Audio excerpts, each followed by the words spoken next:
I guess. Whoops. I'm looking at what you did. I'm looking at her. Just say hi. Hello. Hello. Alright, perfect. So, please say and spell your first and last name for us and tell us your religion. It's Maggie Boswell. I'm her mother.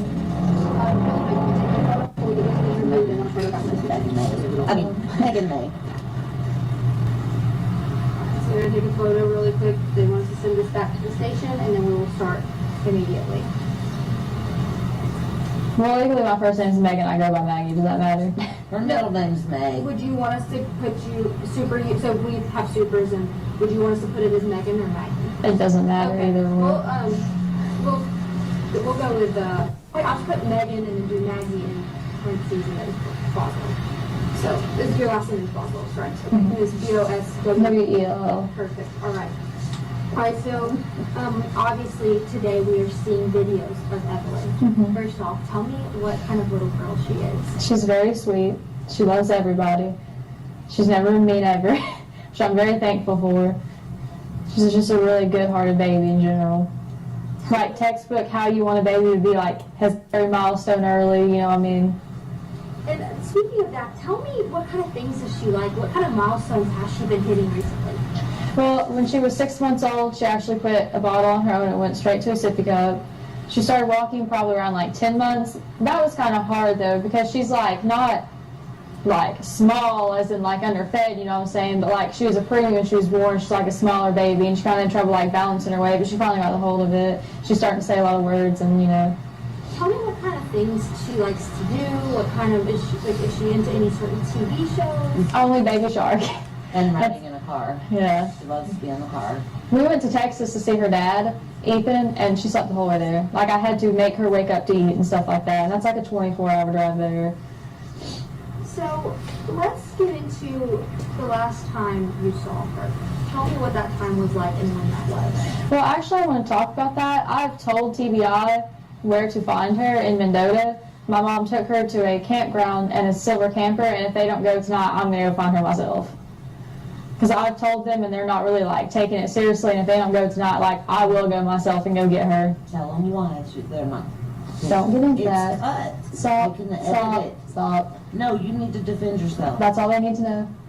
Quit. Quit. They already know, Megan. So let's kind of go back into. Sorry. No, So it's sorry. okay. Can you edit that out? They will. Absolutely. Okay. Yeah. We'll take care of it. So tell me about the last time though that you saw Evelyn. Tell me what you guys did and when that was.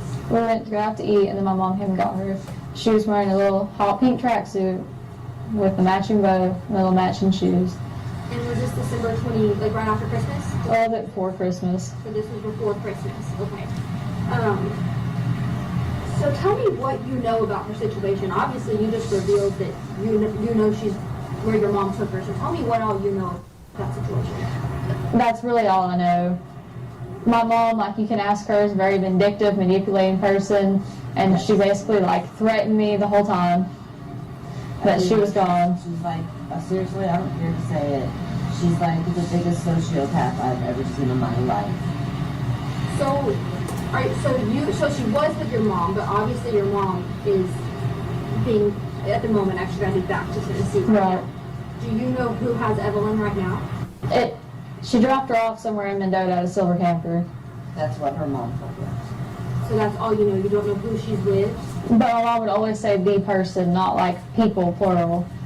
So there is a person that has her in Mendota. Tell me, obviously you said you just know that she's just been naming them as the person, so do you know what their name is? Not at all. Can I say something about that? Can I say something real quick? Yeah. Off the record. If you want to tell them. I don't know. Listen to me, sweetie. Do you want the baby found?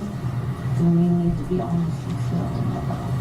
They're not taking you seriously because you've been trying to protect you. They're not taking me seriously, TBI isn't, because I've not fully told them. I've been like, hey, like my mom camped out at Mendota, you want to go check them out, but I've never been like stiffly, hey, she's not your silver camper, because my mom did threaten me, like, you know, if I told anybody. I'm not going to get that, but she did. So your mom has had Evelyn the whole time? Or the whole time? Or the person that is in Mendota has had her the whole time. So you believe that your mom took her to Mendota?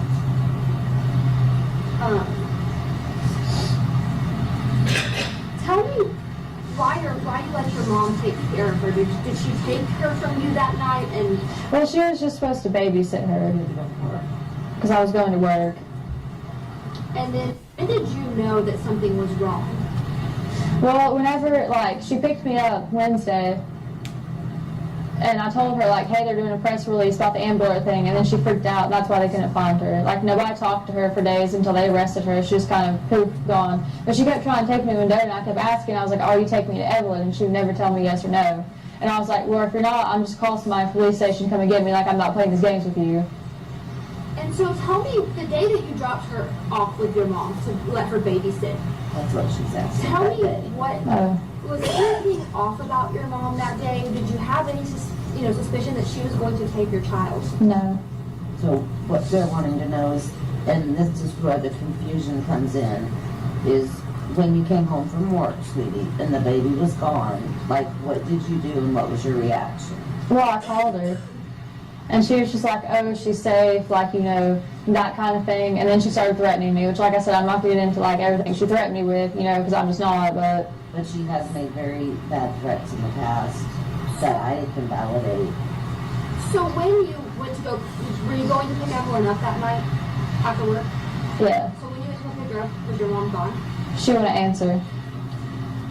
And you just couldn't get into the house to get to Evelyn? And so, obviously now that you believe you know who has her, what do you have to say to them? To just bring her back. Look in the camera. I just want her back. That's all I want. I've been so long without her, and I know, like, they're like, oh, why didn't you put it missing earlier? Because my mom threatened me, and I just want her back. That's all I can think about. How much I just want her back. I can say watching her grow up, she has tried, Megan has tried repeatedly to have a relationship and trust her mom. And her mom, every time, let her down. This girl's been raised to be like a maid, a cleaner. She was a babysitter for her younger siblings. And Angela is only out for Angela, not the grandchild. And talk to me about when you had the indication that she was missing and something was seriously wrong. Just when she left and took off and just didn't answer her phone. And obviously your dad is the one that made the report. Talk to me about why your dad made that report. Because he was talking to my mom the night before, and he was like, oh, well, if she doesn't come home, I'm going to call. And she was going on, well, you're going to regret this. Like, I'm going to have to leave and never be able to come back. You will regret this. And so obviously, you know, was there a reason that, you know, that you didn't make the call and it was your dad? Because mom kept threatening me if I made the call. And when did you realize that there was going to be an issue with her care with your mom? Obviously you said that you had some issues with your mom in the past. Was there a reason you decided to let her babysit her that night? I know that, you said that you had... Well, she's my mom. I wanted to trust her. Sad. And, Sheriff Cassidy told the media on Friday, I was there, that you were giving conflicting statements. Because I wouldn't necessarily, I was trying to protect my mom, maybe in hopes, oh, well, she'd just tell them where Evelyn was, but obviously she's not going to. So now you're coming out and you're saying this is the honest truth, that you know where she is. I know she has to be in a campground in Mendota with somebody. And mom told me that they had a silver camper, and that's all she would tell me. Are you cooperating as much as you can with TBI and the Sullivan County Sheriff's Department? I am. We were there till 1 a.m. last night. Can you tell me, maybe how so, just, you don't have to go into deep detail, but just tell me, how so are you, constantly on the phone with them, talking about the tips, anything like that?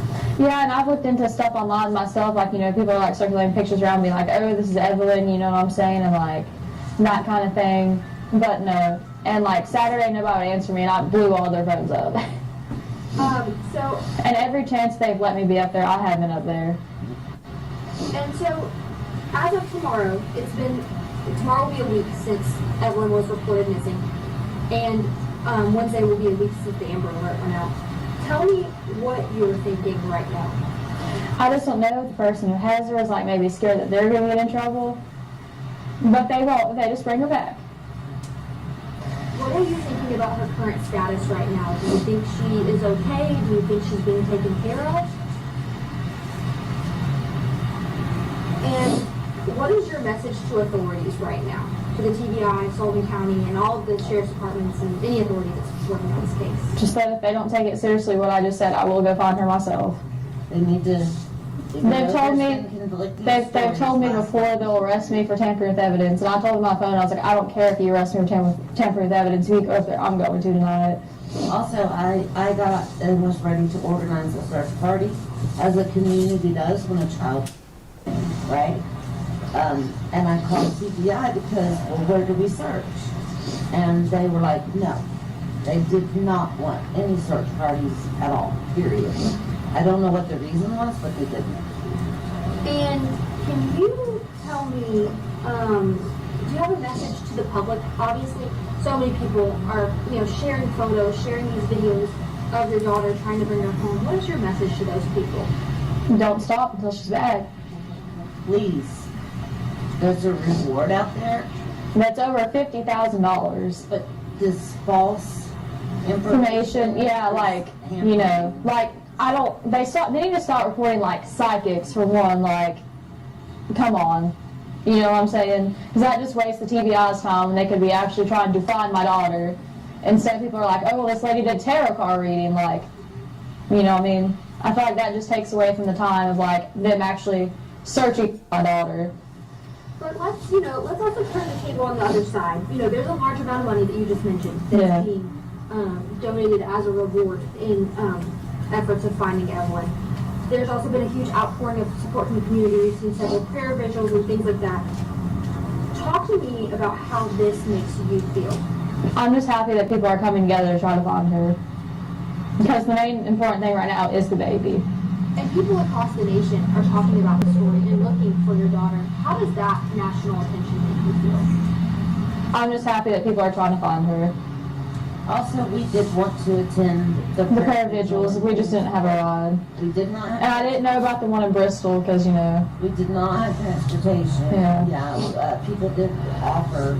My daughter tried to Uber for us, but we were told that her safety, would be at risk if she attended a prayer vigil or any type of thing, because there's so many people that are against her. So he didn't go. And let's talk a little bit more about Evelyn and your relationship with her father. Have you been in contact with your father? yeah. He's actually trying to get leave approved right now to come up here and try to, help find her. What is her relationship like with him? She's only been around him a couple times because when he was in the Army. And what is your relationship like with him? Do you keep in contact with him? Well, yeah, we have a kid together. You know what I mean? Parenting is okay, Yeah. right? Did you notify him when you knew something was wrong? Mm-hmm. And just to kind of help you clear out your name, we're going to go through a couple of other questions. And if you don't feel comfortable, let me know. But the first one is, why do you have multiple social media profiles? Is one that we've been getting a lot. Because I break phones a lot, and I forget the password. I'm not going to lie to you. I'm really bad about remembering passwords. Now I have them all set to one, but, up until that point, I just couldn't remember the password to them. So I'll just make a new one when I got a new phone. And talk to me about what your relationship with Hunter Wood was. I don't want to get into that. Brief. I think it's fair to say brief. And a couple of people have asked if you are expecting again. I'm not getting into that one either. And let's talk about why we're here at East Lawn Cemetery. My best friend is buried here. And Do you want to talk about that? And so is there a reason that you wanted to be sure that we did this interview here? I just feel better because I feel closer to her here. It's just comforting to know that, even though she's not here, she's here. And I'm her mother. I'm Madison's mother, so that's why she came to me, I think. She's always been like a mom to me. A real mom. One that's not And especially in this always time, kind, one that will tell you that you need to hear, especially in this time, you know, my second family. Like, Viv has been way more supportive of me than my real family has. And let's, one more thing is obviously I've seen you once before. I know that you spoke with Kelly. Tell me why you wanted to come out today and speak with us. Just to talk about Evelyn, you know, if TBI doesn't go find her tonight, I'm hell-bent on going myself. And that's the truth, one way or another. And obviously this is a really big case, and a lot of people have a lot of questions surrounding this. I know there's several Facebook groups that are out there and things like that. Is there any other message that you want to send to anyone besides what I've already asked you or what we talked about? So if you don't have tips for sure, because over 370 some tips have been called in and they've not panned out. Like, I appreciate people trying to help, but like, also that's wasting like TBI's time, because they have to check out every single lead that's called in. And would you say that, how would you say that you feel with the way authorities are handling this case? Do you feel like they have, obviously, they've lost a lot of time. Do you feel like they're handling this to the best of their ability? I do. And is there anything else about the time frame that you wanted to talk about? Obviously, it's been a long time since you've seen your daughter. Are you worried that you've missed out on anything with her? Are you worried that that could hinder the case at all? A little bit. Do you think you've missed out on anything with her because she's been gone for so long? I mean, I'm sure I have. Yeah. Yeah, like stuff like that. Have you all seen the video of her walking? I think I sent it to you all. She doesn't want to pick her feet up. So what if she's learned to pick her feet up and like, I miss that? You know what I mean? Like, that just sucks because like, she is my child. I love her. I don't want to miss stuff like that. And, obviously it's been a long time since you've seen her. Are you worried about that, about reuniting with her? No, because I love her. I know she loves me. And do you think she's been taken care of well in the time that you've missed with her? I hope she has been. And tell me when you do get to see her, tell me what the first things you want to do with her. I'm just going to hug her and not let her go. Wow. Like, they'll have to pry her from my arms. Literally, because I'm just not going to let her go. What else are you guys going to do? Are you guys going to go eat somewhere? Are you guys going to go play? I'm going to say, on repeat? yeah. Probably going to say Baby Shark to her. And just hug her and not let her go. My favorite thing is, the first time she kissed me, Lord, I cried for over a week. Because she would pull my hair, and I would just let her do it, because I love her, and like I didn't want to make her cry or be upset in any way. And she would pull chunks of my hair out. And she was in her walker one night, and like she dropped her sippy cup, and I bent down to pick it up, and I thought, oh, she's gonna pull my hair. She put my face close to her, and she kissed my cheek, and I just like cried about it for over a week. So I was like, oh my God, I'm the first person that she's kissed. You know what I'm saying? Just like little stuff like that. I love her to death, and I would hate to have missed out on anything, especially because of my mom. And obviously, you told me you talked to your mom a couple of times throughout this. And each time, did she give you any update on Evelyn? Tell me that she was safe. So when was the last time you talked to your mom? Like physically just the two of you on the phone or? Wednesday, the 19th. The Amber Alert, wasn't it? Yeah, whenever the Amber Alert went out. I think that was Wednesday. I'm sorry, my days are running together. Tuesday, wasn't it? So Tuesday was when she was reported missing, but Yeah. Wednesday was when the Amber Alert. Okay. Okay, yeah. Then yeah, it was Wednesday. So Wednesday was the last time you talked to your mom. Mhm. And if you don't want to, you don't have to, but can you tell me any details about that conversation? I mean, she was just going off on me. And Mendota, and I kept telling her, I was like, if Evelyn's in Mendota, just take me to her. I will take her up there. We can just end this right now. Like, let's make this simple. Just give me my child back right now before this gets blown out of proportion. And she would never be like, oh yeah, I'm taking you. She'd just be like, you don't need to talk to them. I don't want you going up there, and like stuff like that. And I was like, okay, well, if you're not going to take me to her, pull over, and I will have like somebody on Sullivan County's end come get me to go up there and talk to them. What is your biggest fear right now? I have a lot of them. Just that I don't know that maybe they won't find her tonight, or maybe they don't find her tomorrow. Maybe it's weeks from now before they find her. People aren't going to be like, oh well, like I'm not giving her back because I've kept her for 2 months. This is my child now. They can't do that. Well, still, I'm just worried that they're going to be angry about that. You know what I mean? As long as the baby is okay. That's all that matters. Sorry they're mad, but it's not their child, right? She just needs to come home. Exactly. She's been away from her mom for long enough.